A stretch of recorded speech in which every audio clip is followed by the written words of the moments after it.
નમસ્કાર મિત્રો, દિલ્હીની અંદર જે ચૂંટણી હતી અને એની અંદર જીતી અને ભાજપે એક 27 વર્ષ પછી ત્યાં કહી શકાય કે ભાજપ વિન થયું અને તે લોકો ચૂંટાઈને આવ્યા ભાજપના,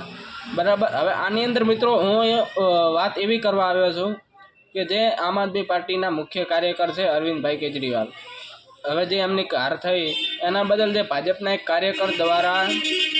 એમના ઘરે જઈ અને મીઠાઈનો ડબ્બો લઈને ગયા અને એ મીઠાઈનો ડબ્બો એમના ઘર પાસે લઈ ગયા, ત્યારે જે આજુબાજુ પબ્લિક હતી એમની સાથે જે મીઠાઈ આપવા ગયા તે,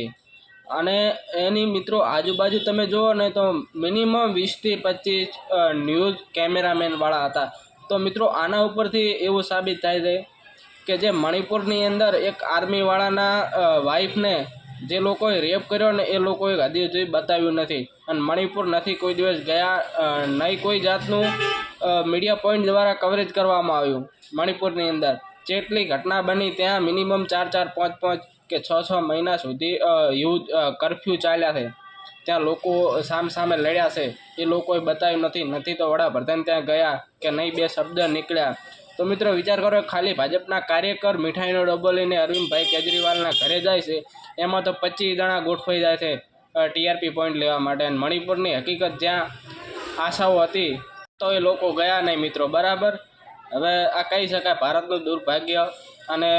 આ એક મિત્રો